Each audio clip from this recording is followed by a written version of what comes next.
untuk kita semua. Kita patut bersyukur atas berkat Allah yang senantiasa menganugerahi perjalanan kehidupan kita, sehingga hari ini kita boleh bertemu di tempat tugas kita dengan penuh sukacita dan penuh kesehatan. Adapun serangkaian acara yang akan kita lalui bersama pada pagi hari ini, yaitu yang pertama presentasi dari calon guru penggerak Angkatan 9 Kabupaten Tanah Toraja tentang diseminasi budaya positif UPT SDN 19 Mengkendek. Yang kedua, penyusunan visi misi UPT SDN 19 Mengkendek. Adapun serangkaian acara yang pertama yang akan kita lalui dalam acara presentasi diseminasi budaya positif, yang pertama pembukaan yang sementara berlangsung, yang kedua sambutan dari Bapak Kepala Sekolah, yang ketiga presentasi atau pemaparan calon guru penggerak Angkatan ke-9 Kabupaten Tanah Toraja, yang keempat tanya jawab dan tanggapan, yang kelima penutup. Kita melangkah ke acara yang pertama, yaitu pembukaan dengan doa. Marilah kita berdoa. Allah Bapa, sumber segala pengharapan, terima kasih Engkau senantiasa menuntun perjalanan kehidupan kami. Terlebih Engkau kembali mempertemukan kami di tempat tugas kami yang kami cintai ini. Sekarang ya Bapa, kami akan memulai kegiatan kami pada saat ini. Mulai dari awal pertengahan hingga selesainya pertemuan kami ini, kegiatan kami hari ini, kami serahkan ke dalam tangan kasih. Berikan kami semua kesehatan, kebijaksanaan, sehingga segala rencana-rencana kegiatan kami sepanjang hari ini boleh terlaksana seturut dengan kehendak-Mu. Inilah doa dan pengharapan kami yang kami bawa melalui Yesus Kristus adalah Tuhan dan Juru Selamat kami, yang hidup dan berkuasa kini dan sepanjang segala masa. Amin. Kita melangkah ke acara yang kedua, yaitu sambutan Bapak Kepala Sekolah kepada Bapak disilakan.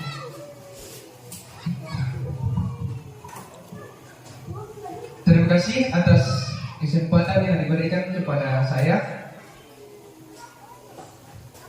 Pertama-tama saya mengucapkan terima kasih atas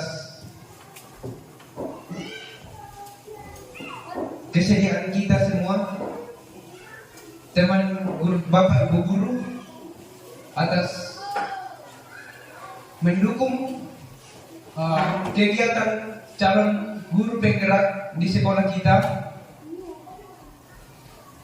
Dan pada kegiatan ini, kegiatan yang dilaksanakan sehubungan dengan diseminasi budaya positif. Sehubungan dengan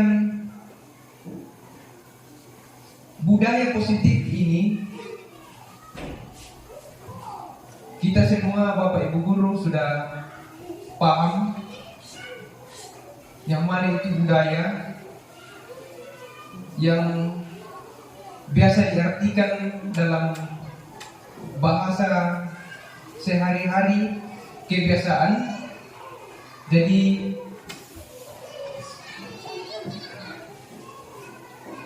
serangkaian dengan aktivitas atau kegiatan calon guru penggerak budaya positif di sekolah perlu dan sangat penting kita lakukan dan budayakan kepada teman-teman atau rekan-rekan kita dan khususnya kepada peserta didik, dan kita harus bangga pada tahun ini kita memiliki calon guru penggerak di sekolah yang kedepannya saya yakin dan pasti kita selalu dukung atas kegiatan calon guru penggerak khususnya di sekolah kita. Boleh berkreasi dan melaksanakan kegiatan-kegiatan yang bisa membawa perubahan di sekolah kita, seperti kegiatan saat ini, diseminasi budaya positif di sekolah yang sangat erat kaitannya dengan atau akan merujuk nantinya ke visi misi sekolah kita. Jadi pada kesempatan ini pula saya mengatakan bahwa Bapak Ibu guru hebat yang ada saat ini memiliki potensi yang luar biasa dan budaya positif yang kita lihat saat ini yang sudah kita mulai melalui fasilitator, baik itu dari pengajar praktek dan CGP yang ada di sekolah, bisa kita belajar dari situ, melakukan aktivitas-aktivitas di kelas seperti kegiatan-kegiatan yang dilaksanakan oleh calon guru penggerak, seperti yang kita lihat pada tampilan slide di depan. Dalam kegiatan calon guru penggerak banyak hal yang sangat memberikan kita inspirasi dalam proses belajar mengajar di kelas. Satu contoh, aplikasi Canva yang digunakan saat ini, saya tertarik melihatnya karena gambar bisa dipadukan dengan video. Jadi sangat membantu kita semua, Bapak Ibu guru dalam kelas maupun kegiatan seperti ini. Jadi Bapak Ibu guru yang belum mengikuti atau belum belajar tentang kegiatan-kegiatan dalam hal ini, belajar tentang Canva yang ditayangkan pada slide melalui aplikasi Canva, kita bisa belajar dari calon guru penggerak yang ada saat ini, dan otomatis akan membantu kita karena tujuan menjadi calon guru penggerak adalah berbagi dan melaksanakan aktivitas yang berbudaya baik atau berbudaya positif seperti yang kita lakukan saat ini, diseminasi dan yang akan kita laksanakan dan kita bicarakan bersama budaya positif apa yang akan kita sepakati atau terapkan di sekolah kita dalam periode jangka waktu yang kita tentukan nantinya. Apakah jangka pendek, jangka menengah, atau jangka panjang. Tapi saran saya mungkin kita gunakan jangka menengah 1 sampai 5 tahun. Yang berikut, Bapak Ibu guru yang hebat, yang masih energik, masih memiliki pola-pola pikir yang membangun paradigma yang bisa merubah budaya-budaya di sekolah. Kalau boleh kiranya kita mendaftar calon guru penggerak, karena melalui kegiatan CGP, hal-hal yang sangat rumit di sekolah, apakah itu dalam bentuk masalah yang tidak ditemukan solusinya, bisa didapatkan melalui kegiatan-kegiatan CGP. Karena kenapa bisa ditemukan melalui kegiatan-kegiatan seperti CGP? Karena banyak hal-hal yang memang kita belum paham selama ini dalam hal kegiatan-kegiatan dalam kelas. Saya hanya memberikan satu contoh, memberikan hukuman kepada siswa dalam kegiatan kurikulum merdeka. Dan saya yakin Pak Restu yang mengikuti kegiatan guru penggerak sudah paham tentang hal ini. Jangan kita menggunakan hukuman kepada siswa yang melakukan pelanggaran, contoh yang tidak bagus mungkin. Saya mau memberikan contoh budaya negatif, karena yang kita diseminasi saat ini adalah budaya positif. Contoh, memberi hukuman kepada siswa dengan berdiri di depan kelas dan temannya menulis atau belajar, atau memberikan hukuman dengan mengeluarkan dari kelas. Itu sebenarnya menurut saya adalah budaya negatif yang harus kita hentikan.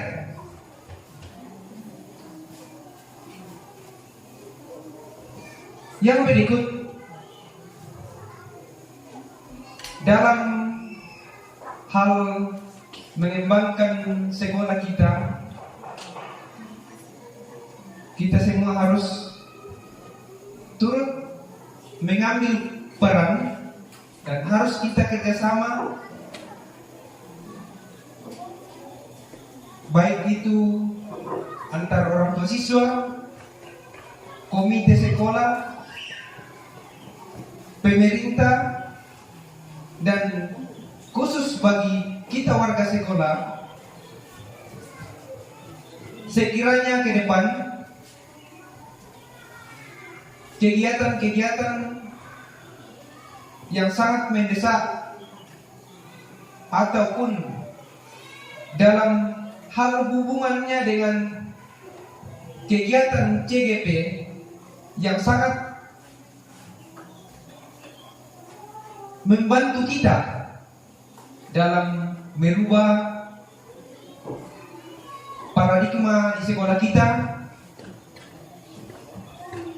sehingga ke depan sekolah kita bisa berkembang dan tidak jadi yang terbelakang. Jadi kita harus maju dan tidak pernah mengatakan bahwa kekuatan atau kualitas kita hanya seperti ini. Jangan kita mengatakan bahwa kita tidak mampu sebelum bertindak. Jangan begitu. Jadi buat CGP kita yang ada di sekolah, dan boleh kita berikan aplaus kepada beliau. Mungkin itu saja. Terima kasih. Saya kembalikan ke Doa. Demikianlah sambutan dari Bapak Kepala Sekolah UPT SDN 19 Mekendek. Mohon maaf kami sebut nama Bapak John Marpani SPD.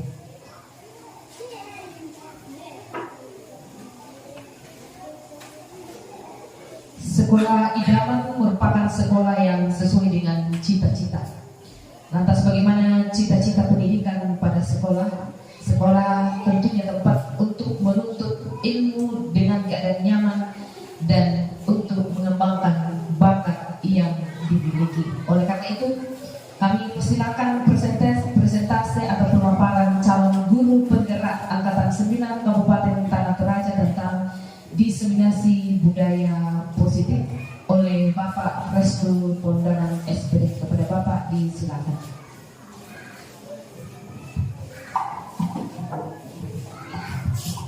Baik, terima kasih untuk kesempatan yang diberikan kepada saya. Yang saya hormati Bapak Kepala Sekolah beserta dengan rekan-rekan guru dan juga ada kita mahasiswa yang sementara praktek di sekolah kita.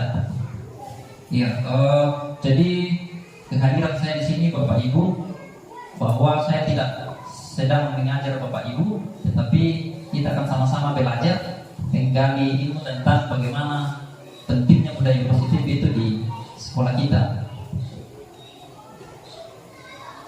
Nah, dengan saya sendiri, Restu Pondanan, calon guru penggerak Angkatan 9 Kabupaten Tanah Toraja. Jadi saya berdiri di sini sebagai bagian dari tugas aksi nyata modul 1.4 tentang budaya positif.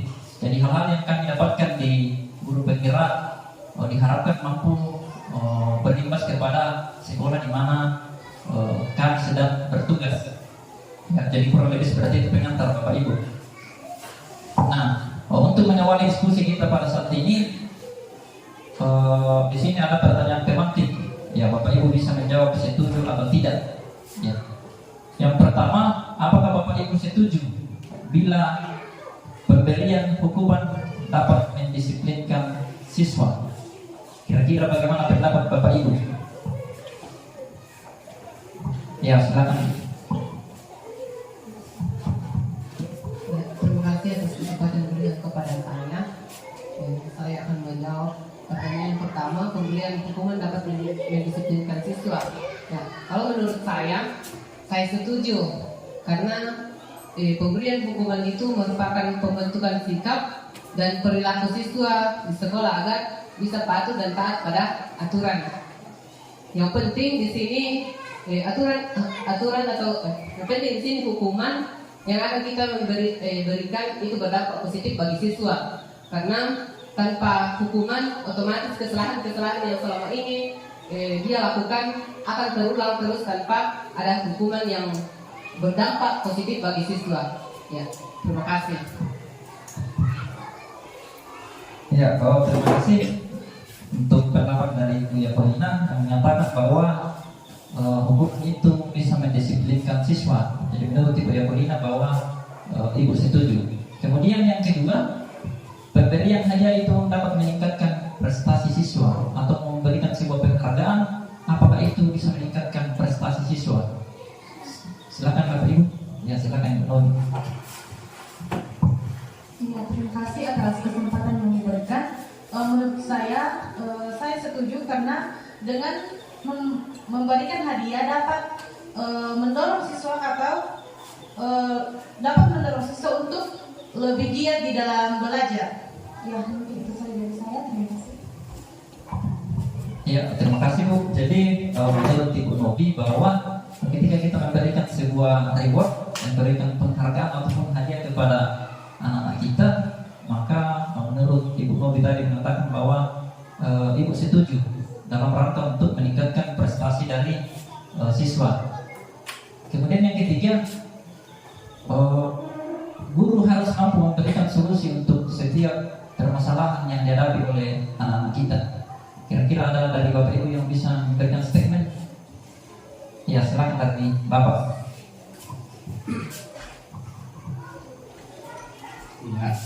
Saya menjawab nomor 3. Guru harus mampu memberikan solusi untuk setiap siswa yang bermasalah.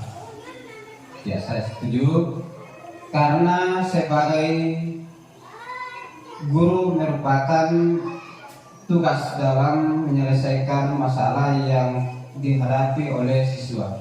Ya, terima kasih.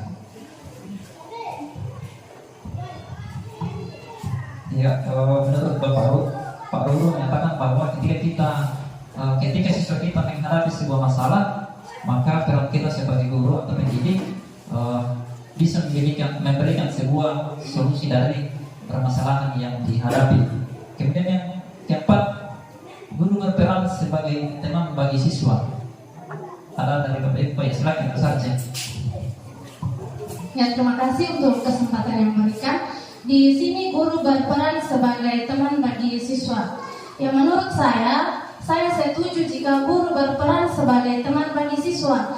Karena kita sebagai guru tidak hanya menjadi pengajar, akan tetapi kita juga bisa berperan sebagai teman bagi siswa supaya kita dapat memahami kepribadian siswa yang berbeda-beda. Sekian dari saya, terima kasih.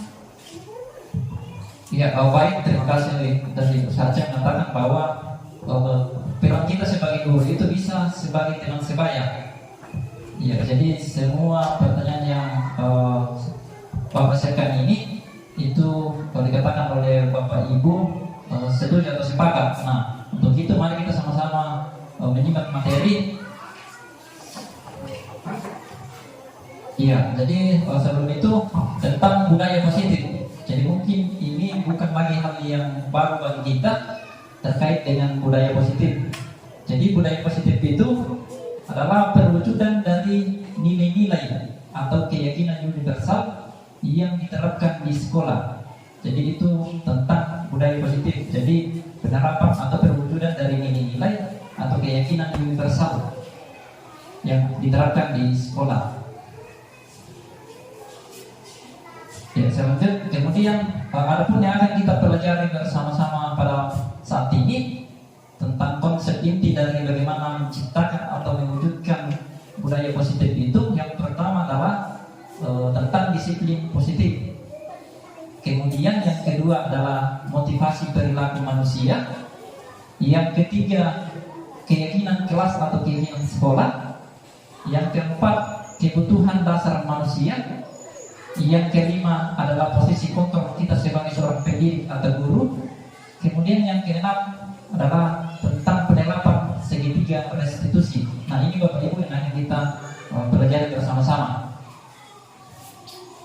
Ya, Stephen R. Covey pernah menyatakan dalam bukunya tahun 1991 mengatakan bahwa bila kita ingin membuat kemajuan perlahan sedikit-sedikit, ubahlah sikap atau perilaku Anda. Namun bila kita ingin memperbaiki cara-cara utama kita, maka kita perlu mengubah kerangka acuan kita. Ubahlah bagaimana Anda melihat dunia, bagaimana Anda berpikir tentang manusia. Ubahlah paradigma Anda. Skema pemahaman dan penjelasan aspek-aspek tertentu tentang realitas. Ya, jadi menurut Stephen di sini adalah bagaimana kita sebagai manusia mempunyai suatu tujuan. Nah, untuk mencapai tujuan itu kita harus mampu bergerak. Ya, jadi siapa sebenarnya yang atau sesungguhnya yang memiliki kontrol tersebut? Nah, bagaimana seorang bisa berubah dari paradigma stimulus respon kepada pendekatan teori kontrol? Nah, berbicara tentang stimulus respon ini berbicara tentang hukuman dan juga konsekuensi. Kemudian kalau teori kontrol itu berbicara tentang restitusi itu sendiri. Ya, nanti kita akan sama-sama belajar bagaimana apa yang dimaksud dengan restitusi.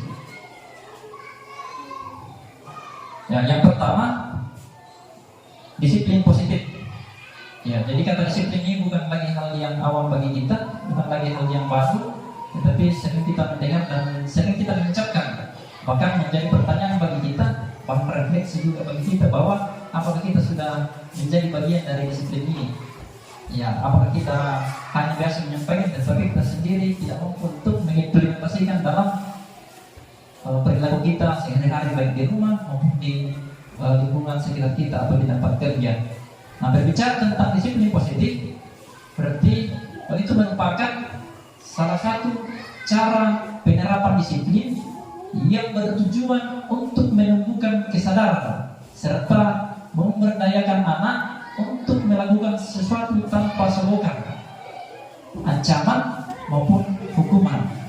Iya, jadi kata kuncinya di sini bahwa penerapan disiplin itu adalah hal yang disadari dari dalam diri seseorang tanpa adanya selokan.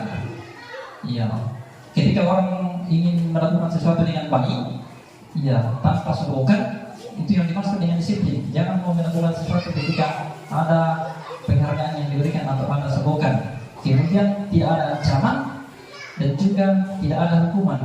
Iya, karena terkadang kita biasa di sekolah, anak-anak kita mau melakukan sesuatu karena takut dihukum. Iya, atau karena mungkin ada ancaman dari kita, maka anak kita melakukan hal-hal yang kita inginkan meskipun mereka tidak melakukan dengan sungguh-sungguh. Nah, berbicara tentang nilai-nilai atau nilai kebajikan universal itu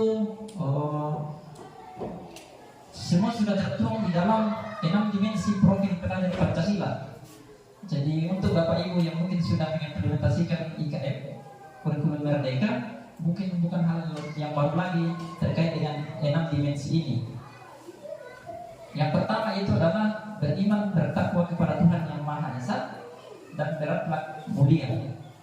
Kemudian yang dimensi yang kedua berkebinekaan global, yang ketiga bergotong royong, yang keempat kreatif, dan kelima bernalar kritis, dan yang keenam adalah mandiri. Jadi inilah hal-hal yang sepantasnya Bapak Ibu bangun nilai-nilai kebajikan universal. Jadi mungkin Bapak Ibu bertanya apa itu nilai-nilai kebajikan universal. Jadi nilai-nilai kebajikan universal itu misalnya tentang tanggung jawab, tentang disiplin, tentang kasih sayang, tentang rasa hormat, bagaimana anak kita mampu menghargai, kemudian bagaimana anak kita bisa melakukan sesuatu dengan baik. Jadi itu semua ada di dalam 6 dimensi profil pelajar Pancasila. Nah, terkait dengan teori motivasi perilaku manusia. Jadi ketika kita sebagai manusia, kita tergerak untuk melakukan sesuatu karena adanya motivasi, itu disebabkan oleh 3 faktor. Yang pertama adalah faktor yang pertama yaitu untuk menghindari ketidaknyamanan atau hukuman. Nah, terkadang kita mengatakan bahwa apa yang akan terjadi bila saya tidak melakukannya. Ya, jadi ketika kita biasa melakukan sesuatu karena atau kita termotivasi untuk melakukan sesuatu karena kita takut dihukum. Ya, kita takut menerima konsekuensi. Ya, jadi itu merupakan motivasi dari luar, eksternal. Kemudian yang kedua adalah karena kita ingin mendapatkan imbalan dari orang lain atau dari sebuah institusi. Nah, pertanyaan yang muncul pada benak kita biasanya, apa yang akan kita dapatkan apabila saya melakukannya? Nah, terkadang kita kalau mau melakukan sesuatu karena kita berpikir bahwa ketika tidak ada sesuatu yang saya dapatkan dari itu, ya, saya tidak usah untuk melakukannya. Tetapi ketika ada sesuatu penghargaan atau reward yang akan kita dapatkan, biasa kita motivasi kita sangat tinggi untuk melakukan hal tersebut. Nah, itu juga bersifat eksternal, motivasi dari luar. Kemudian yang ketiga, karena ingin menghargai diri sendiri. Nah, pertanyaan yang muncul dari benak kita, saya akan menjadi orang yang seperti apa bila saya melakukannya. Nah, inilah poin penting yang akan kita pelajari bersama, karena ini merupakan motivasi dari dalam diri kita, motivasi internal. Nah, itulah tujuan disiplin positif.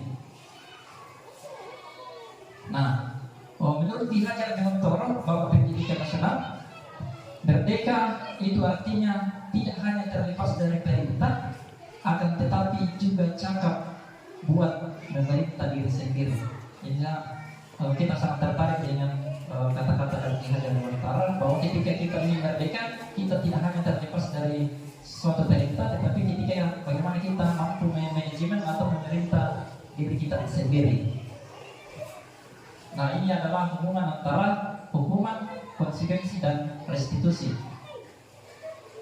Ya, jadi berbicara tentang hukuman itu adalah identitas yang gagal. Ya. Kemudian berbicara tentang disiplin dalam hal konsekuensi dan restitusi itu berbicara tentang identitas yang akan sukses.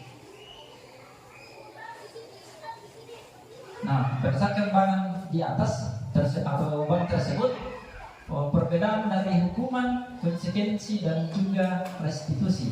Nah, di sini kita akan belajar sama-sama Bapak Ibu. Jadi kalau hukuman itu biasanya tidak terencana. Iya, tidak terencana. Misalnya, ketika mungkin di sekolah, anak kita terlambat datang di sekolah, biasanya kita, ya ini contoh ya, tapi di sekolah kita tidak ada. Kita kasih contoh, misalnya kita suruh membersihkan WC. Nah, itu kan tidak terencana. Kemudian itu bersifat satu arah. Artinya bahwa hanya kita yang memberi stimulus kepada anak kita hanya menyuruh anak kita, itu namanya bersifat satu arah. Kemudian bisa berupa hukuman fisik. Ya, dulunya ini seperti yang disampaikan Bapak Kepala Sekolah bahwa guru-guru yang dulu itu biasa memberikan hukuman secara fisik bagi anak kita. Ya, biasa memukul, mencubit, kemudian menjewer, ya banyak sekali contoh-contoh yang lain. Ya. Kemudian bisa juga secara psikis, ya psikologinya anak kita dengan biasa kita memberi kata-kata yang kasar. Ya, ini akan merusak psikologi dari anak-anak kita ketika kita sering memberi kata-kata kasar. Ya, jadi itu merupakan pengertian dari atau definisi dari hukuman sendiri. Kemudian yang kedua adalah konsekuensi. Ya, mungkin kadang kita mengartikan hukuman dan konsekuensi itu sama, tapi pada prinsipnya adalah berbeda. Nah, konsekuensi itu bersifat terencana. Iya. Misalnya ketika kita sudah sepakat, misalnya di dalam ruang kelas anak-anak tidak mengerjakan PR, ya kita sudah sepakat bahwa ketika dia tidak mengerjakan PR, kita sudah berdiri di depan untuk mengerjakan PR-nya sendiri. Atau ketika dia menumpahkan air di meja, dia konsekuensinya adalah dia yang membersihkan sendiri air yang dia tumpahkan. Nah, itu bersifat terencana. Kemudian sudah disepakati. Kemudian bentuk-bentuk konsekuensi dibuat oleh pihak guru dan sekolah. Ya, kurang lebih ini bersifat searah juga karena tidak ada kesepakatan dari murid, hanya dibuat oleh satu pihak saja. Nah, sedangkan restitusi ini yang paling penting adalah proses menciptakan kondisi bagi murid untuk memperbaiki kesalahan mereka sehingga mereka bisa kembali pada kelompok mereka menjadi karakter yang lebih kuat. Ya, jadi itu menurut dosen dalam bukunya tahun 2004. Jadi restitusi adalah bagaimana upaya kita sebagai pendidik dalam membangun kesadaran bagi anak-anak kita dalam menyadari kesalahan yang mereka lakukan. Jadi kehadiran kita sebagai seorang pendidik itu yang akan berpotensi membuat anak-anak kita akan menyadari kesalahan mereka, bukan kehadiran kita justru menyalahkan mereka, karena itu akan mengganggu psikologi anak kita. Ya, bisa lanjut. Nah, coba ini pertanyaan bagi Bapak Ibu. Menurut Bapak Ibu, apakah ini merupakan konsekuensi atau hukuman? Yang pertama adalah mencatat 100 kali di dalam buku kalimat saya tidak akan terlambat lagi karena dia terlambat datang ke sekolah. Kira-kira menurut Bapak Ibu apakah ini hukuman atau konsekuensi? Silakan Ibu Nuran. Oke, terima kasih. Mengenai kalimat saya tidak akan terlambat lagi ke sekolah, kalau menurut saya itu adalah sebuah konsekuensi. Terima kasih. Ya, baik, terima kasih. Menurut Ibu Nurani adalah konsekuensi. Kemudian yang kedua adalah lari mengelilingi lapangan basket 2 kali karena terlambat hadir di sekolah. Kira-kira menurut Bapak Ibu apakah itu konsekuensi atau hukuman? Ya, silakan.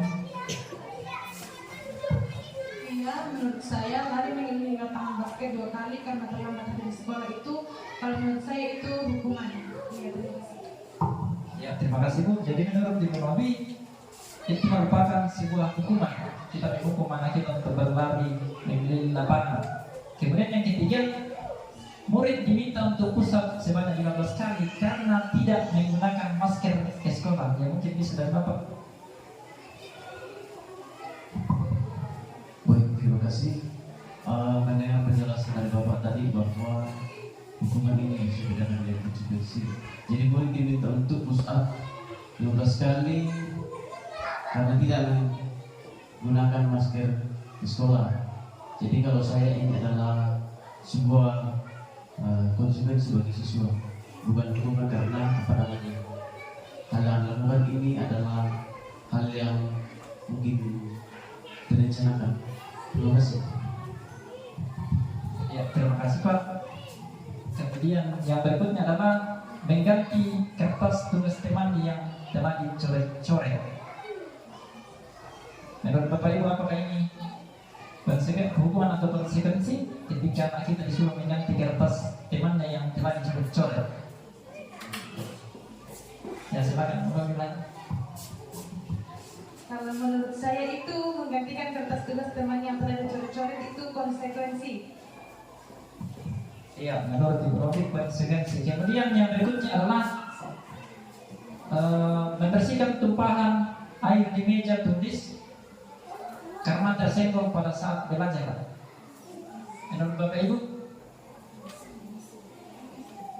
konsekuensi atau hukuman? Konsekuensi. Ya, konsekuensi. Ya, nanti kita lihat sama-sama ya apakah jawaban dari Bapak Ibu betul atau kurang tepat. Kemudian murid disuruh tidak menggunakan sepatu seharian di sekolah karena tidak menggunakan atau tidak mengenakan sepatu hitam.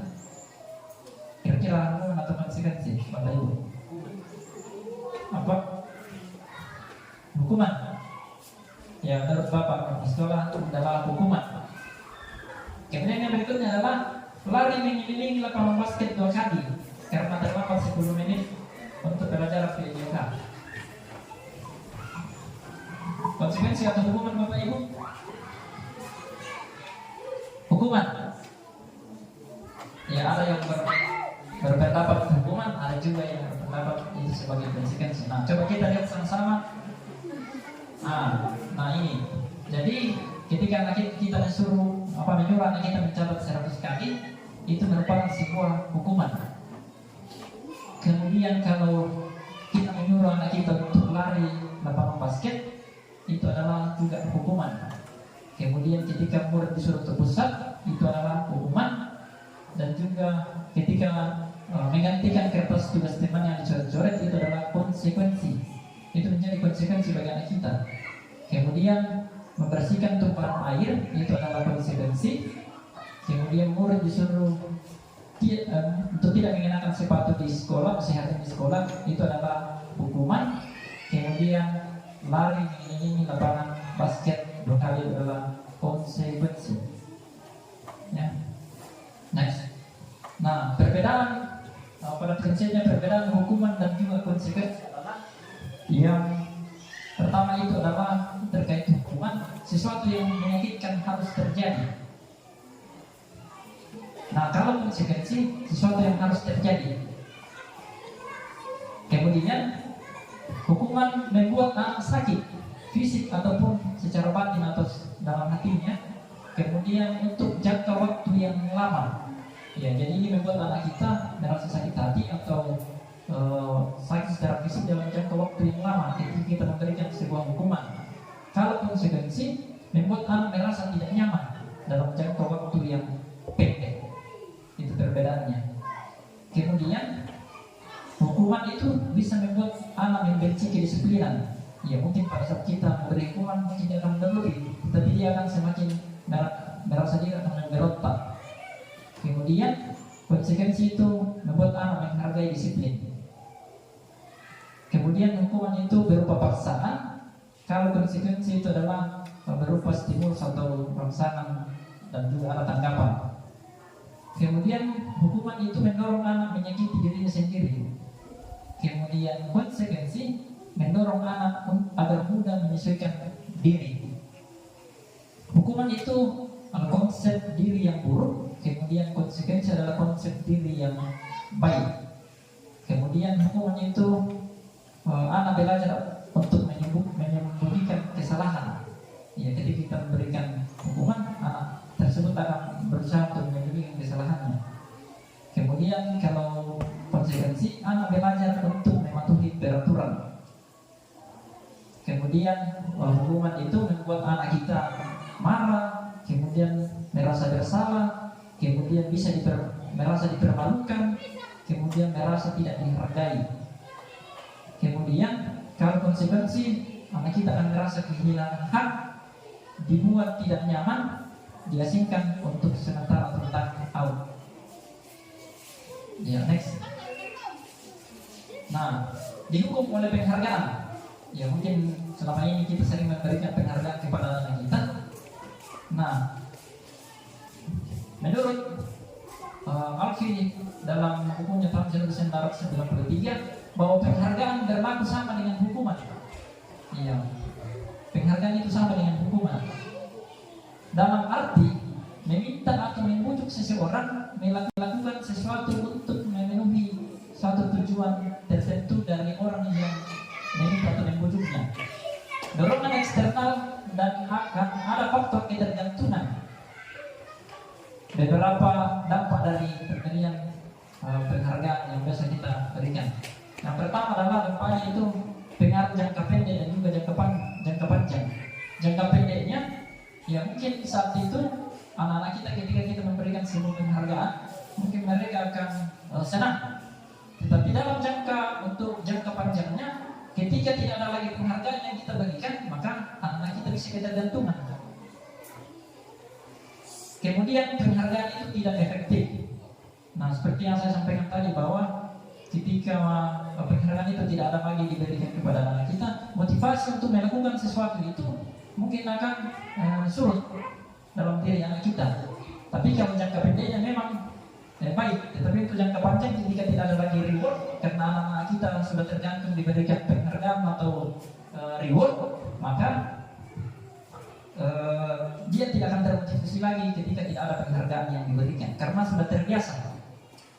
Kemudian penghargaan dapat merusak hubungan. Ya, maksudnya adalah ketika kita memberikan reward atau penghargaan kepada anak-anak kita, ya mungkin yang mendapat penghargaan itu merasa senang, merasa bahagia, tetapi ketika biasanya kita tampilkan di depan umum, anak-anak kita yang tidak mendapat penghargaan, mereka akan semakin merasa bahwa saya tidak bisa, itu kan tertanam di dalam benak mereka. Kemudian penghargaan itu mengurangi ketepatan, kemudian menurunkan kualitas, ya sama yang tadi ya. Kemudian mematikan kreativitas, kemudian penghargaan itu menghukum. Kemudian mengurangi motivasi dalam diri siswa atau secara intrinsik. Nah, kita lanjut tentang restitusi.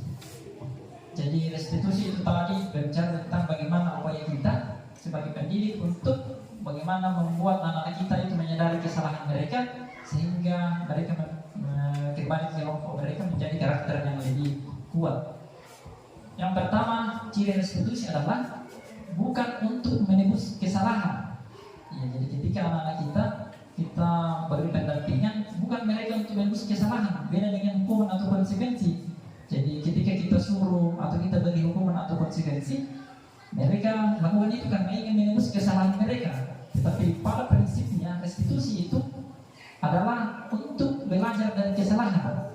Jadi dia merefleksikan kesalahan yang dia lakukan bahwa itu tidak baik, maka dia akan memperbaiki dirinya untuk menjadi lebih baik. Kemudian yang kedua adalah memperbaiki hubungan. Yang ketiga, tawaran bukan paksaan.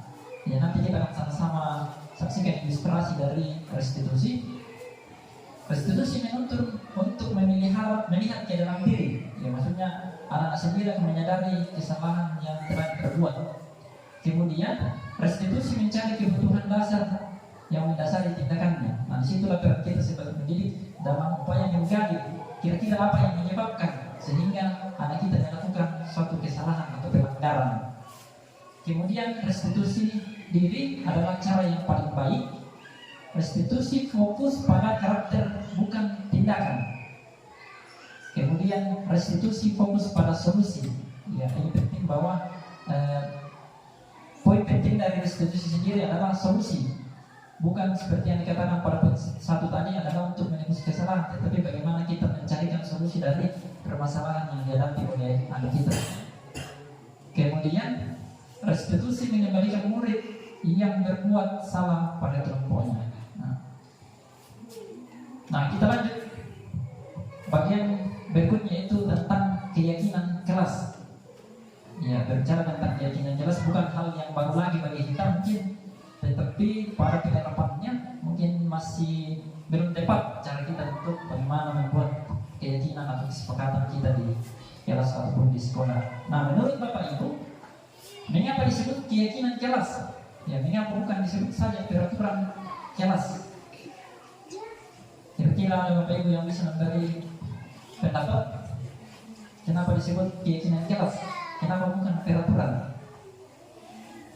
Ada dari Bapak Ibu?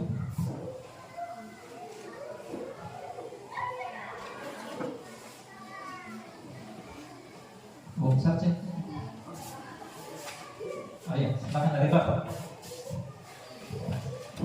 Oke, baik, terima kasih. Menurut saya,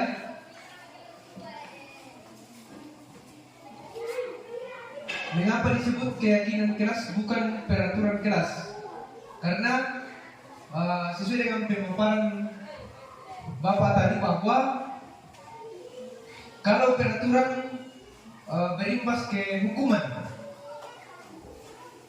dan menurut saya kalau keyakinan kelas berimbas ke konsekuensi. Jadi itu menurut saya. Terima kasih. Ya, baik. Terima kasih menurut pendapat dari Bapak Sekolah yang kita akan lihat sama-sama.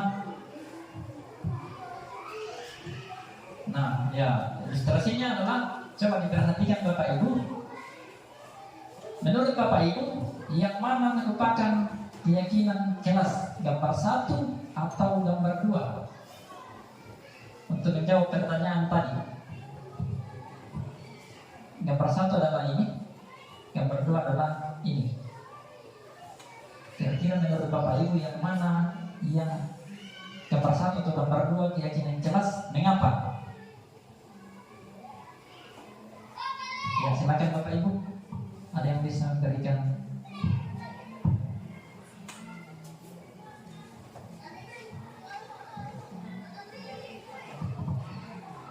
Ada? Ya, mungkin Ibu.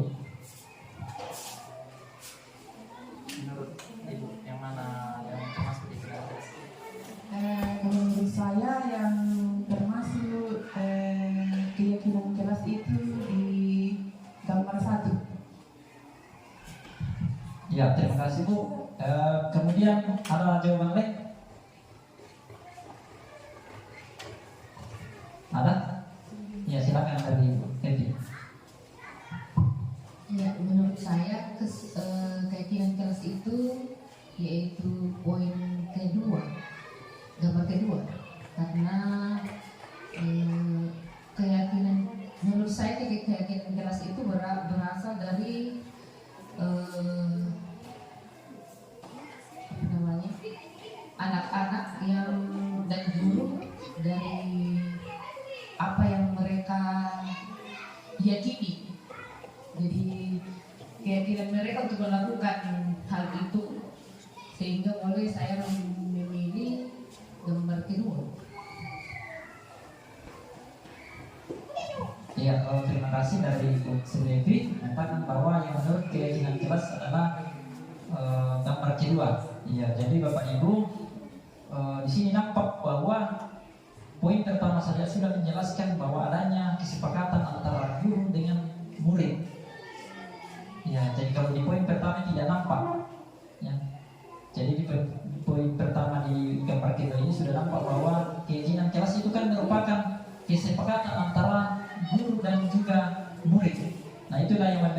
disiplin kelas dengan peraturan kelas. Ya. Nah, di sini perbedaannya adalah keyakinan kelas itu dibuat berdasarkan kesepakatan antara guru dan juga siswa dan bersifat universal. Artinya bahwa kesepakatan yang kita buat bersama dengan siswa itu mengandung nilai-nilai universal, misalnya tentang tanggung jawab, saling menyayangi, jujur, saling menghormati, dan lain sebagainya. Ya.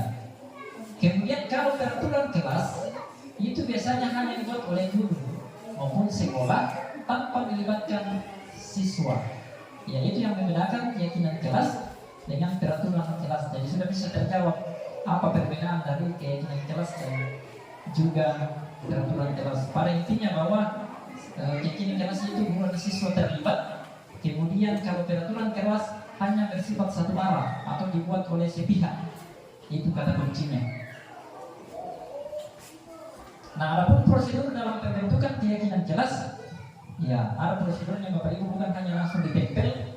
Yang pertama adalah mempersilakan siswa atau warga sekolah untuk mencurahkan ide tentang peraturan yang akan dibuat. Ya, kita mempersilakan anak-anak kita dengan memberikan penjelasan.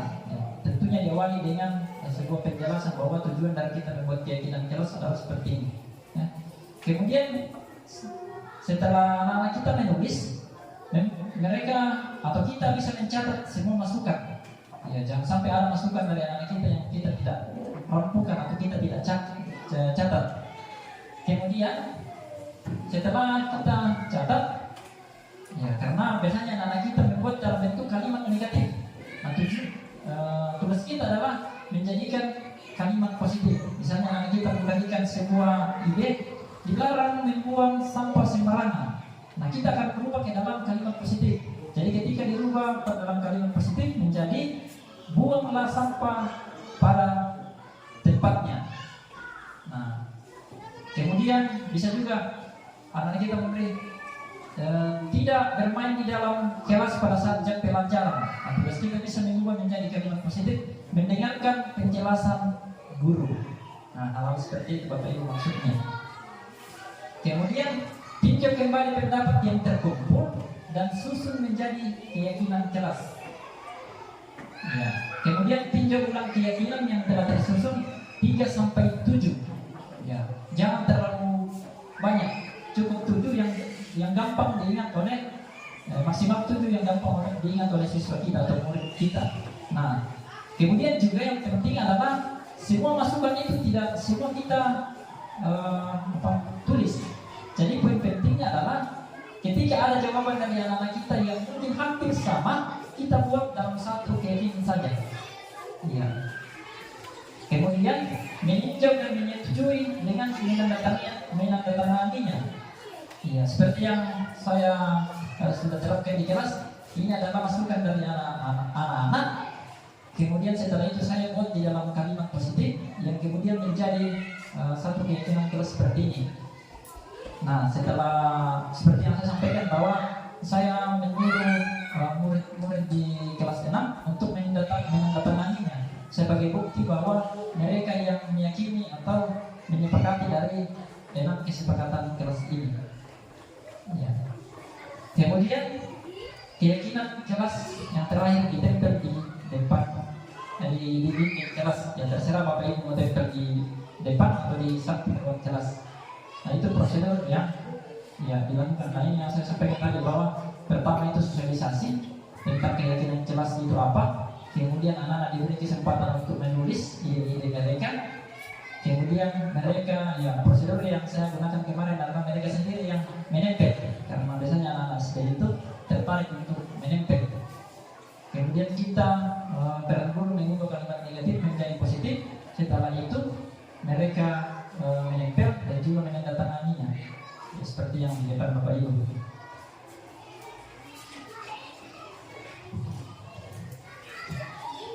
Iya, jadi kita lanjut. Yang berikutnya adalah kebutuhan dasar manusia. Ya, jadi bukan hal yang baru lagi bagi kita. Ada 5 kebutuhan dasar kita sebagai manusia. Nah, ini yang perlu kita pahami bersama. Kebutuhan yang pertama adalah bertahan hidup atau survival. Ya. Dan ini menyangkut tentang keselamatan, keamanan, kemudian memiliki kesehatan yang baik, tempat tinggal yang baik. Itu tentang bertahan hidup. Kemudian kebutuhan yang kedua adalah cinta kasih atau merasa diterima atau love. Ya. Itu terkait dengan keintiman, keanggotaan, keterhubungan dan relasi dengan siapa saja. Itu merupakan kebutuhan yang harus terpenuhi. Kemudian yang ketiga adalah kesenangan atau fun. Nah, itu terkait dengan bagaimana kebebasan dari orang tersebut. Di dalamnya bisa berupa hiburan, kegembiraan, tawa, kemudian kesenangan dia dalam mengekspresikan dirinya dalam belajar. Kemudian yang berikutnya adalah penguasaan atau power. Kebutuhan yang keempat, penguasaan itu terkait dengan kontrol diri, kemudian prestasi, kemudian kompetensi, kemudian pengaruh. Ya, jadi ini kebutuhan dasar yang keempat. Kemudian kebutuhan dasar yang kelima adalah kebebasan. Nah, ini yang harus juga dipenuhi Bapak Ibu. Yaitu terkait dengan kemerdekaan, mobilitas, pilihan, dan juga tes. Nah, ini lima kebutuhan dasar manusia. Nah, berikutnya adalah 5 posisi kontrol kita sebagai guru. Ya, ini yang mungkin sudah pernah kita laksanakan di sekolah, tetapi kita belum mampu memposisikan diri kita. Saya sudah berada di posisi mana? Nah, yang pertama adalah posisi penghukum, kemudian pembuat rasa bersalah kepada anak, kemudian posisi teman kepada anak, kemudian posisi pemantau, kemudian manajer. Nah, kita akan sama-sama merefleksikan kira-kira saya sudah berada di posisi yang mana dari kelima posisi ini. Nah, 5 posisi kontrol tersebut ketika kita melakukan suatu penghubungan bagi anak kita dengan menghardik, menunjuk-nunjuk, menyakiti, menyindir. Biasanya guru mengatakan bahwa kalau kamu tidak melakukannya, awas ya, rasakan. Nah, kurang lebih seperti itu Bapak Ibu. Kemudian hasilnya itu adalah membuat anak kita bisa memberontak, kemudian bisa menyalahkan juga orang lain dan bisa juga anak kita berbohong. Nah, kalau posisi membuat orang merasa bersalah, biasanya yang kita lakukan itu hanya berceramah, mengalahkan, kemudian biasanya kita mengatakan bahwa kamu seharusnya, kamu sudah tahu, ibu lelah sekali mengatakannya, ibu stres. Nah, kurang lebih seperti itu. Kemudian posisi teman, yang dilakukan guru biasa membuat alasan-alasan untuk murid-muridnya dengan mengatakan, ayolah, lakukan dari ibu. Jadi biasa dengan nada yang lembut. Ya, masa kamu tidak mau? Ingat, tidak, ibu atau bapak pernah bantu.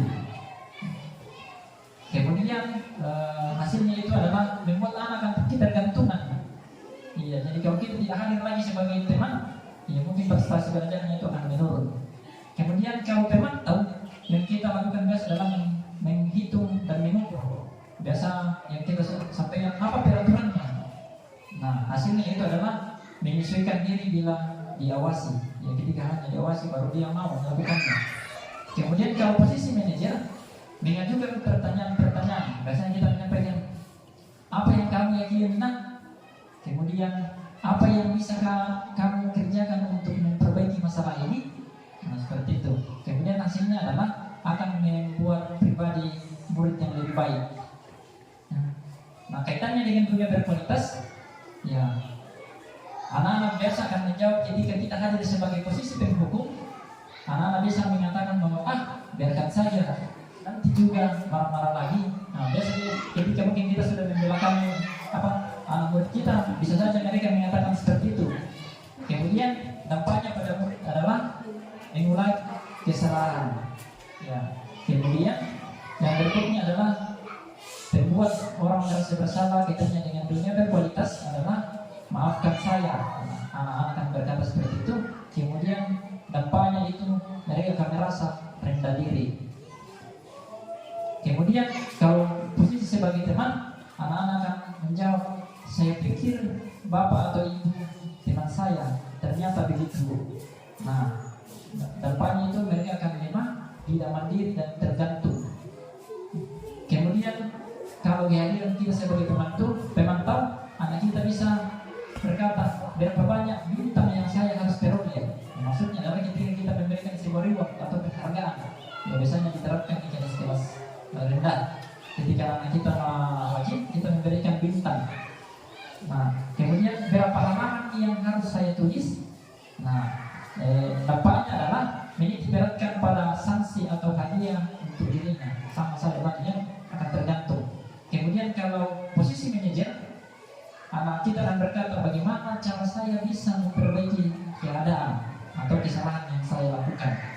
Nah, dampaknya adalah dia akan mengevaluasi dirinya sendiri bagaimana cara memperbaiki diri.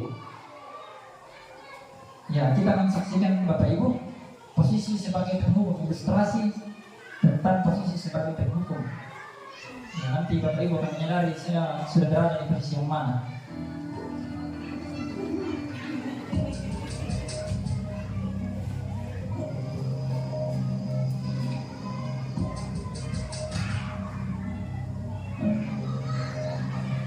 Naren, sini kamu. Selamat pagi Bu. Selalu terlambat. Kamu deh, pasti terlambat. Maaf Bu, saya Apa? Apa coba? Alasan kamu apa lagi? Kapan sih kamu tidak terlambat? Malas sekali ya kamu jadi anak. saya Dasar pemalas. Gak kapok-kapok sih kamu. Sudah berapa kali terlambat? Sana, kamu keliling lapangan basket 2 kali. kenapa saya harus ke lapangan basket Bu? Kenapa? Kamu melawan ibu. Berani-beraninya jawab. Sudah terlambat, masih berani jawab pula. Sekarang, keliling lapangan basket 5 kali sekalian. Biar kapok. Cepat. Pergi sana ke lapangan basket. Nah, itu adalah posisi ketika kita sebagai penghukum bagi murid-murid kita di sekolah. Next. Ketika kita sebagai penghukum terasa bersalah, bagaimana reaksinya?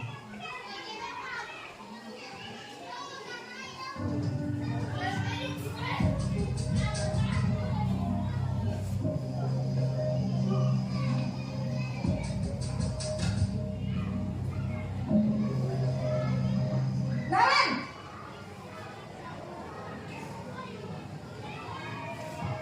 Selamat pagi Bu. Naren. Kamu kenapa terlambat lagi, nak? Ya Tuhan, Naren. Kamu senang ya bikin ibu susah ya? Kalau kamu terlambat lagi, nanti ibu yang ditegur bapak kepala sekolah, nak. Disangka ibu tidak bisa membina kamu. Duh, gimana ini?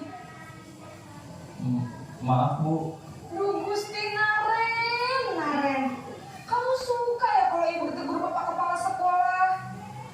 Terus, sekarang ibu harus tulis apa yang di buku absen?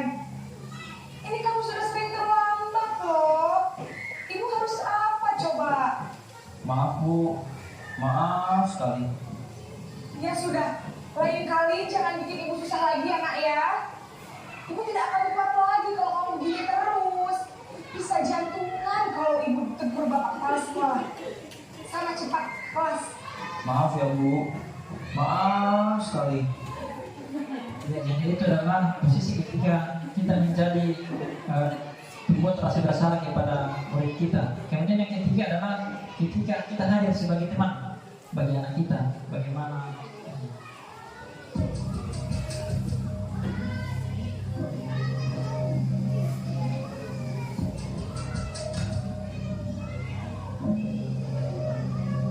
Naren!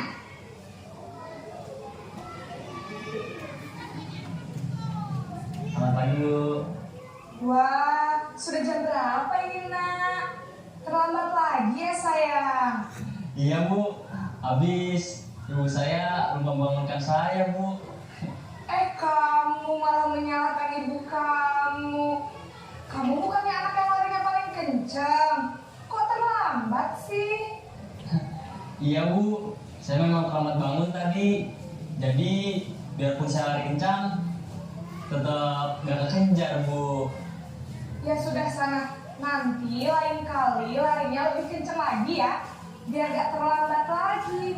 Bikin seneng ibu, demi ibu. Bisa kan? Bisa lah, Bu. Ya sudah sana masuk kelas, ibu beresin urusan absen kamu. Kamu ini ada-ada saja. Ya, kemudian yang keempat adalah posisi kita sebagai pemantau.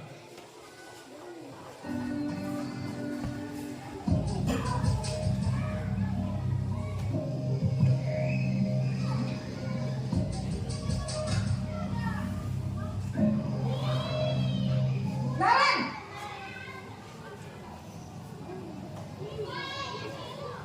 Selamat pagi, Bu. Naren, apa peraturan sekolah kita tentang jam berapa kita harus masuk sekolah, nak? Kita harus di sekolah jam 7, Bu. Iya betul, sekarang sudah jam 7.20. Naren sudah tahu konsekuensinya jika terlambat hadir. Paham, Bu. Saya harus tinggal kelas pas jam istirahat selama 20 menit. Iya benar, konsekuensinya demikian. Jadi nanti jam 9.30 pas istirahat, kamu harus tinggal di kelas, kerjakan tugas tambahan untuk ketertinggalan kamu, ya? Baik, Bu. Ya, kemudian yang terakhir posisi manajer. Nah, ini yang paling penting Bapak Ibu. Bagaimana ketika kita hadir sebagai posisi manajer di sekolah untuk menghadapi masalah yang dihadapi oleh anak-anak kita. Naren!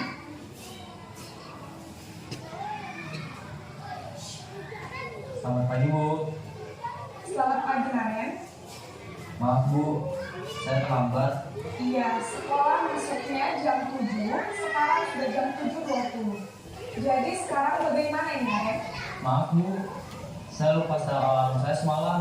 Baiklah, menurut kamu, keyakinan sekolah yang mana yang perlu kamu tingkatkan?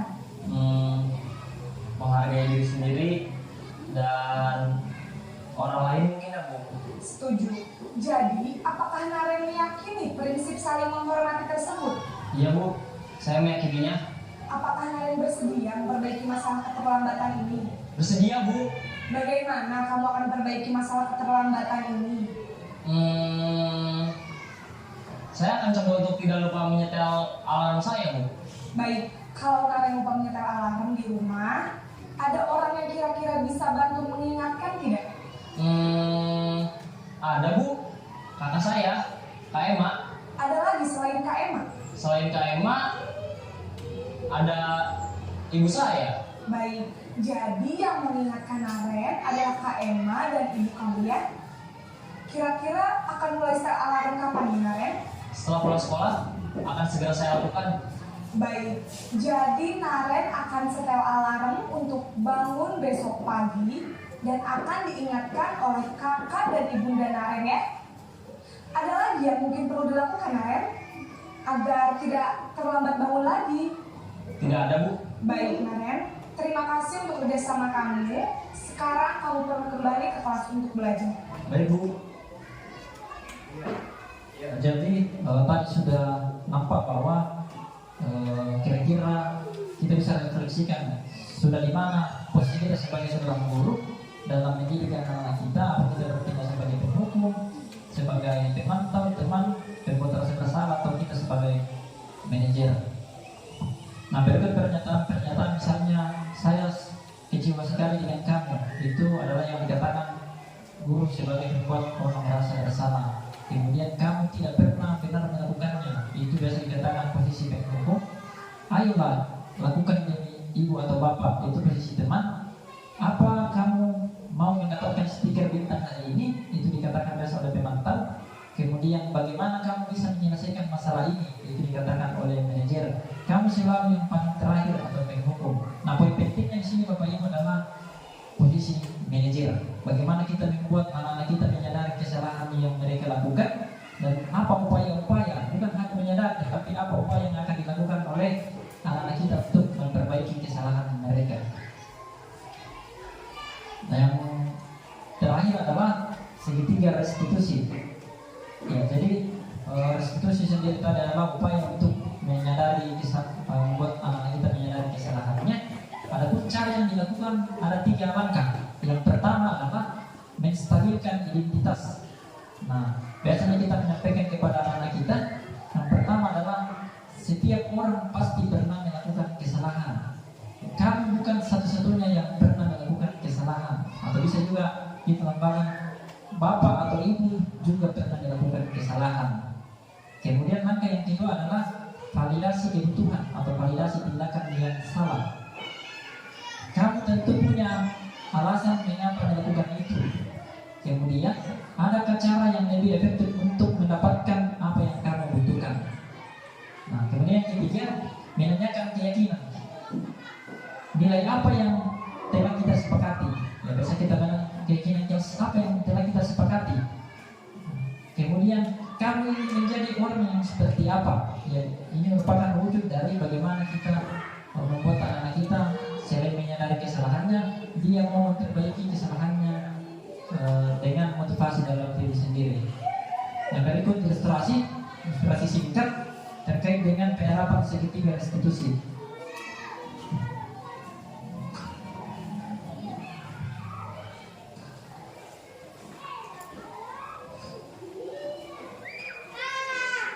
Iya, Sarah.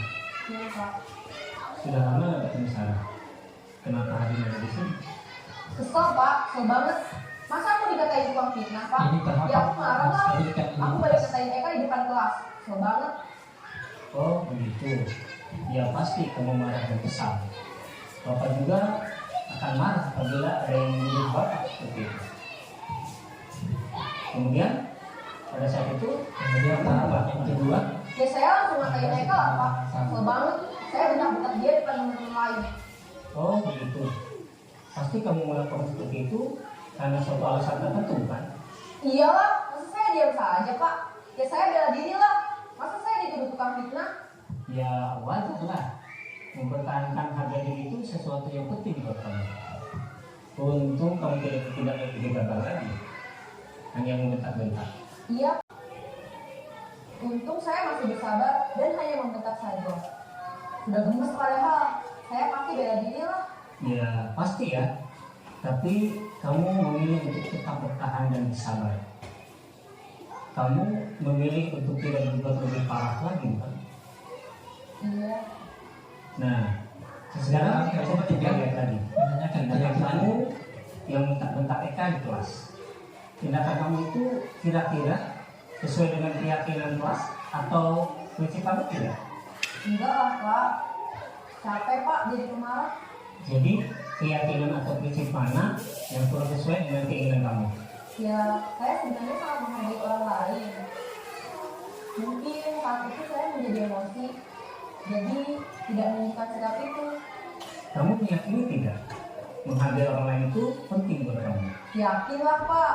Iya, setuju. Kita harus saling menghargai. Namun, ada juga keyakinan yang kita sepakati yang perlu kita jalankan apabila kita sedang marah, bukan? Ya, saya bisa lebih proaktif, mulai dengan diri sendiri. Saya bisa jadi lebih sabar, mengambil waktu juga untuk berpikir mau apa selanjutnya. Kira-kira kamu bersedia memperbaiki masalah ini tidak? Bersedia, Pak. Kalau kamu memperbaiki masalah ini, kamu akan menjadi orang seperti apa? Saya akan menjadi orang yang bertanggung jawab kali ya, Pak. Dan senantiasa proaktif. Iya, menurut kamu bagaimana rasanya menjadi orang seperti itu? Ya nyaman lah, bangga bisa bersabar dan menahan diri. Baiklah kalau begitu. Yuk kita pikirkan bagaimana memperbaiki masalah ini. Ya, jadi demikianlah ilustrasi singkat tentang penerapan segitiga restitusi dalam menghadapi masalah yang dihadapi oleh anak-anak kita di sekolah. Nah, dalam posisi menstabilkan identitas tadi, tujuannya ini adalah membuat anak merasa gagal karena berbuat salah menjadi positif terhadap dirinya. Ya, bisa juga kita menyatakan berbuat salah itu hal yang manusiawi. Tidak ada manusia yang sempurna. Bapak atau ibu juga pernah buat kesalahan. Kita pasti bisa menyelesaikan permasalahan ini dan yang lain-lainnya. Yang kedua adalah validasi kebutuhan.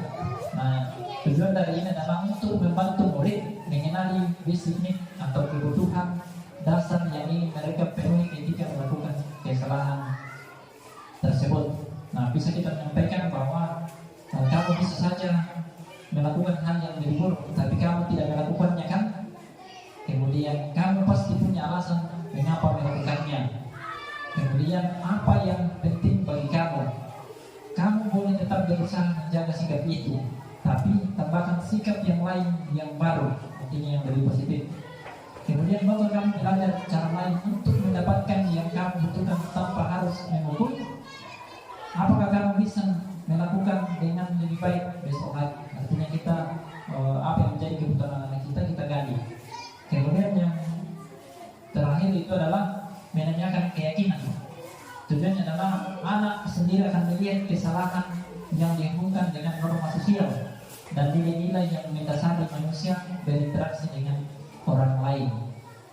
Guru bisa berkata bahwa apa nilai yang kita percaya di kelas atau di sekolah, atau apa nilai-nilai universal yang telah kita sepakati bersama.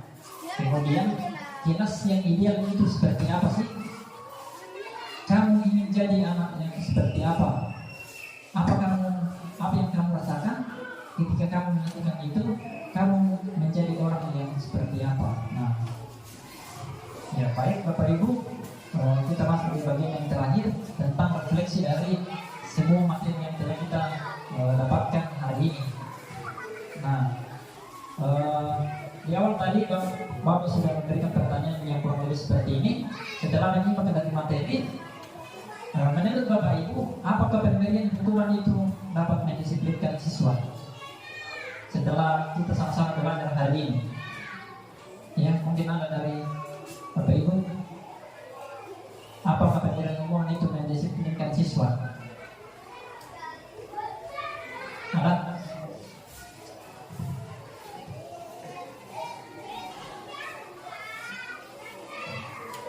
Ada? Ya dari Bapak.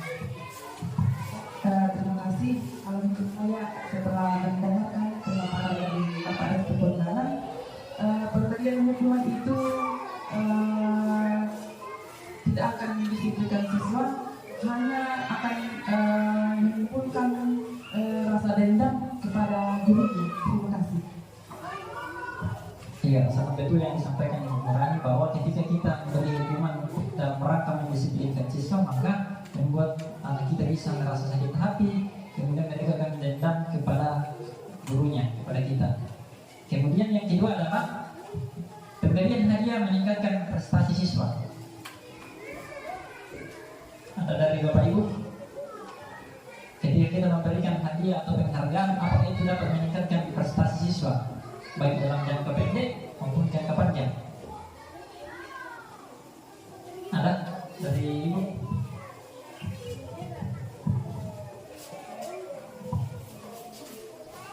Ya, terima kasih. Dari pemaparan tadi saya bisa menyimpulkan bahwa pemberian hadiah apakah meningkatkan prestasi siswa. Kalau menurut saya ini kurang efektif dalam meningkatkan prestasi siswa, karena itu hanya bersifat sementara. Karena jika kita mengatakan kepada siswa, kamu akan mendapat hadiah jika engkau melakukan sesuatu, kamu akan mendapatkan hadiah, dan itu yang tertanam di dalam pikiran siswa, sehingga siswa yang tidak mendapatkan hadiah itu bisa mematikan kreativitas siswa. Terima kasih. Ya, betul sekali yang disampaikan Ibu Sarce, bahwa ketika kita memberikan penghargaan kepada anak kita yang mendapat prestasi dalam jangka pendek memang baik, tetapi untuk jangka panjang mereka akan merasa tergantung. Kemudian yang ketiga, guru harus mampu memberikan solusi setiap permasalahan yang dihadapi oleh siswa yang bermasalah. Nah, kita sudah belajar tentang penerapan segitiga restitusi. Apakah kita sebagai seorang guru harus mampu memberikan solusi? Menurut Bapak Ibu kira-kira sepakat atau bagaimana? Sepakat ya. Jadi kita sebagai guru kita harus mampu memberikan solusi setiap permasalahan yang dihadapi oleh anak-anak kita. pembelajaran sebagai apa bagi siswa yang paling ideal. Ya, jadi kita tadi sudah belajar tentang 5 posisi kontrol sebagai guru. Baik pertama itu adalah apa tadi? Penghukum, kemudian pembuat terang salah, teman, pemantau dan manajer. Kira-kira yang mana yang paling ideal Bapak Ibu? Manajer, betul sekali. Karena dengan posisi manajer kita mampu menerapkan segitiga restitusi dalam rangka membuat anak kita menyadari kesalahannya sehingga mereka bisa menjadi pribadi yang lebih baik lagi.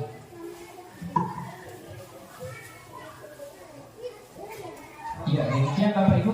Terima kasih untuk perhatiannya. Saya kembalikan kepada moderator.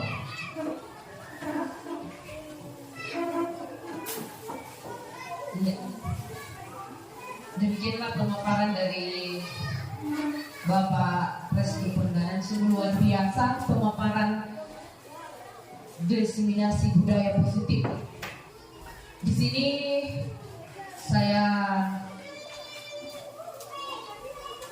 mengambil kesimpulan bahwa untuk menciptakan budaya positif kita memerlukan disiplin positif, motivasi perilaku manusia, keyakinan kelas, kebutuhan dasar manusia, posisi kontrol seorang guru, dan segitiga restitusi. Ini adalah konsep-konsep inti untuk menciptakan budaya positif. Jadi untuk menciptakan budaya positif sungguh luar biasa, menjadi masukan bagi kita untuk ke depan bersama dengan anak-anak kita berkolaborasi bersama untuk menciptakan budaya positif. Budaya positif tercipta dimulai dari diri kita sendiri, baik bagi guru, siswa maupun para warga sekolah. Sekarang kita memasuki dalam sesi tanya jawab dan tanggapan. Mungkin ada beberapa pertanyaan dan tanggapan dari Bapak Ibu. Kita buka sesi yang pertama untuk 3 penanya. Kami buka sesi pertama untuk 3 penanya. Mungkin ada dari Bapak Ibu untuk bertanya atau segera memberikan tanggapan. Disilakan. Ya, disilakan Ibu Nurani untuk pertanyaan pertama. Baik, terima kasih untuk sekian kalinya. Jadi saya sangat mengapresiasi apa yang sudah disampaikan oleh Bapak Reski Pengganan tadi. Sini yang menarik bagi saya mengenai membuat keyakinan atau kesepakatan kelas. Ya, jadi yang saya mau tanyakan itu bagaimana caranya membuat keyakinan kelas pada kelas rendah. Seperti yang kita ketahui bahwa pertama bahwa untuk membuat kesepakatan kelas atau keyakinan kelas itu terjadi antara guru dengan murid. Sementara di kelas 1 secara khusus ya, di kelas 1 mungkin masih agak sulit untuk diajak berdiskusi. Karena terus terang ini saya sudah pernah lakukan pada awal pembelajaran dan memang mereka itu agak sulit untuk diajak berdiskusi karena kita tanya apa, mereka jawab apa. Jadi mungkin dalam hal ini Bapak Reski Pengganan bisa memberikan sedikit masukan kepada saya bagaimana untuk membuat sebuah keyakinan atau kesepakatan kelas pada kelas rendah. Terima kasih. Iya. Jadi itu pertanyaan pertama, bagaimana keyakinan kelas untuk disepakati untuk kelas 1. Ya, kita silakan lagi untuk 3 penanya ya, supaya bisa langsung dijawab oleh pemateri. Silakan Bapak Ibu. Ada lagi ya, silakan Ibu Tuti.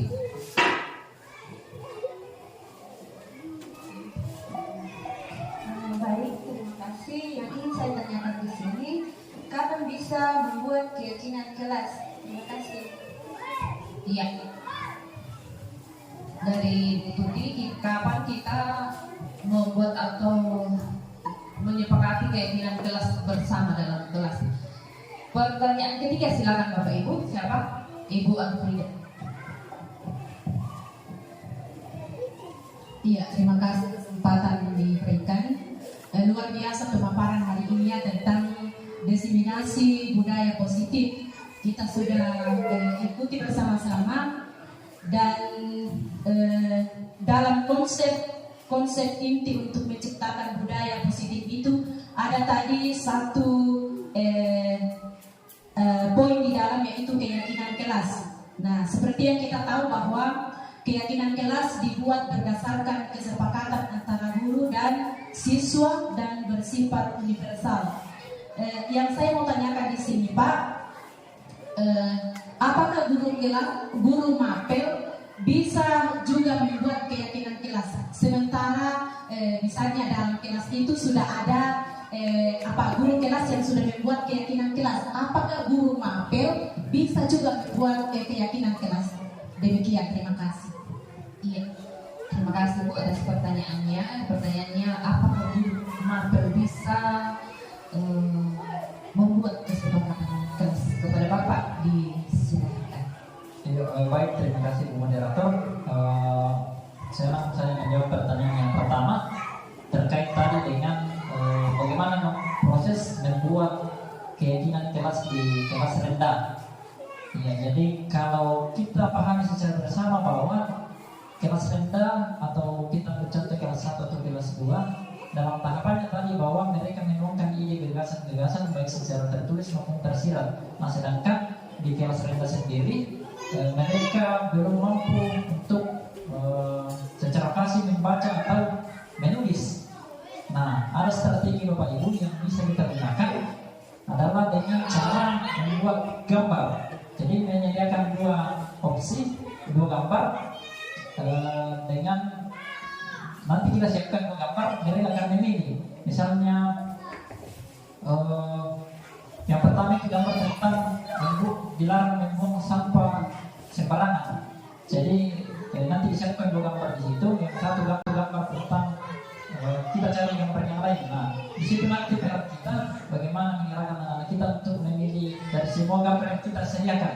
Jadi cukup kita hanya menyiapkan gambar, karena kita seperti yang saya sampaikan bahwa kita sadari bahwa anak kelas 1 itu belum mampu untuk menulis secara fasih, membaca maupun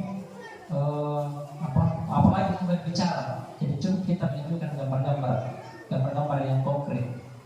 Kemudian pertanyaan yang kedua tadi,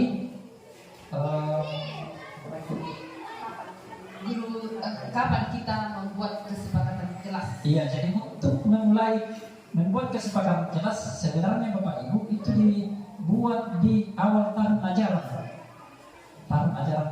yang baru.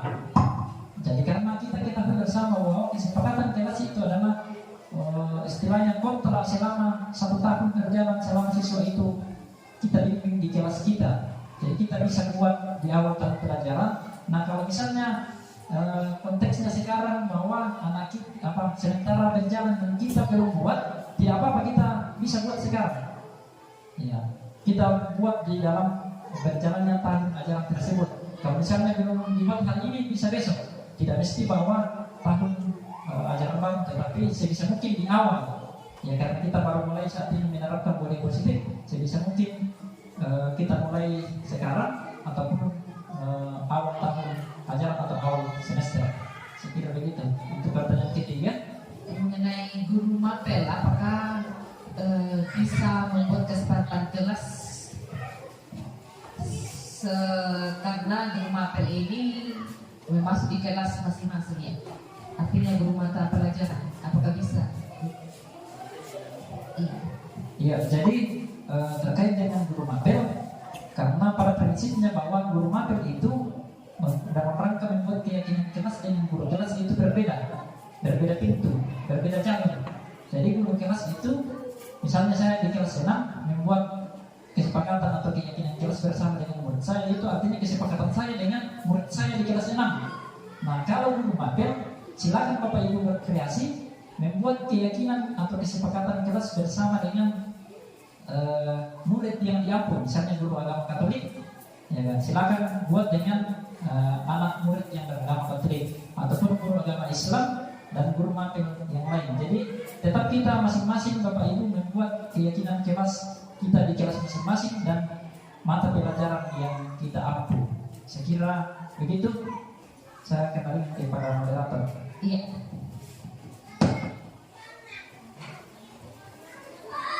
Kita buka lagi babakan kedua untuk 3 orang penanya atau yang memberikan tanggapan. Silakan Bapak Ibu.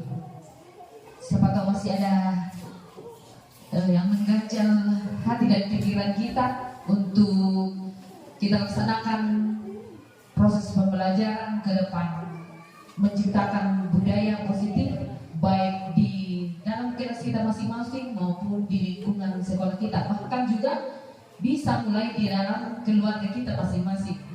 Ya, jadi mungkin ada tanggapan atau pertanyaan. Kami buka sesi yang kedua. Silakan Bapak Ibu. Mungkin sudah tidak ada. Ya, oh masih ada dari Bapak. Silakan.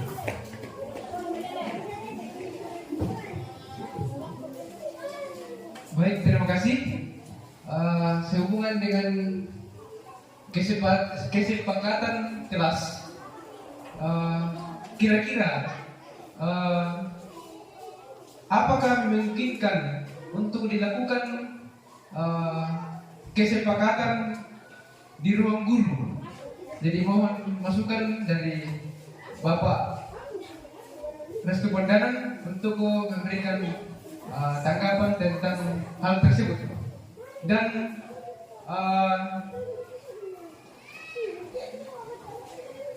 kira-kira seperti apa yang kita bisa dilakukan dalam ruang guru, bukan hanya dalam ruang kelas. Terima kasih. Ya, baik, terima kasih untuk pertanyaan. Sudah Bapak. Saya langsung saja jawab ya. Ya, jadi terkait dengan penerapan kesepakatan di ruang guru atau kesepakatan kita sebagai guru, memang perlu kita pahami bersama bahwa dalam memulai sesuatu, menerapkan kepada diri kita, kita harus mulai dari diri kita dulu. Ya, jangan kita membuat kesepakatan dengan murid kita, sedangkan kita di internal guru itu tidak ada kesepakatan bersama. Jadi tidak salah ketika kita di sekolah itu membuat juga kesepakatan bersama-sama. Tapi artinya ada arahan dari Bapak Kepala Sekolah, kemudian diiringi dengan masukan dari Bapak Ibu Guru, karena yang akan melakukannya adalah kita bersama-sama. Jadi mungkin itu saya jawaban singkat dari saya. Mudah-mudahan bisa diterima. Terima kasih. Iya. Dengan diberikan tanggapan dari Bapak Restu Bondanan mengenai pemaparan diseminasi budaya positif yang sungguh luar biasa bagi kita semua untuk kemajuan pendidikan, terlebih khusus di UPT SDN 19 Mengkendek. Saya secara pribadi mengatakan pemaparannya sungguh luar biasa untuk kita. Budaya positif itu dimulai dari diri kita masing-masing. Tadi diberikan slide Ki Hajar Dewantara mengatakan bahwa merdeka itu artinya tidak hanya terlepas dari perintah, akan tetapi juga cakap untuk memerintah diri sendiri. Jadi untuk hal-hal yang positif dimulai dari diri kita sendiri. Bagaimana kita memulai yang terbaik untuk diri kita akan memberikan hal positif untuk siswa kita maupun lingkungan belajar kita, di mana kita memberikan tugas dan pelayanan kita. Oleh karena itu budaya positif di sekolah sangatlah penting untuk mengembangkan peserta didik yang memiliki karakter kuat dan berakhlak sesuai dengan profil pelajar Pancasila seperti yang dicetuskan sebagai pedoman untuk pendidikan di Indonesia. Demikianlah acara presentasi atau pemaparan calon guru penggerak angkatan 9 Kabupaten Tanah Toraja tentang diseminasi budaya positif yang telah dibawakan oleh Bapak Restu Pondanan SPD. Semoga kita semua bukan hanya calon guru penggerak, tetapi kita semua boleh berkolaborasi untuk bersama-sama meningkatkan budaya positif di UPT SDN 19 Mengkengkeng. Terima kasih.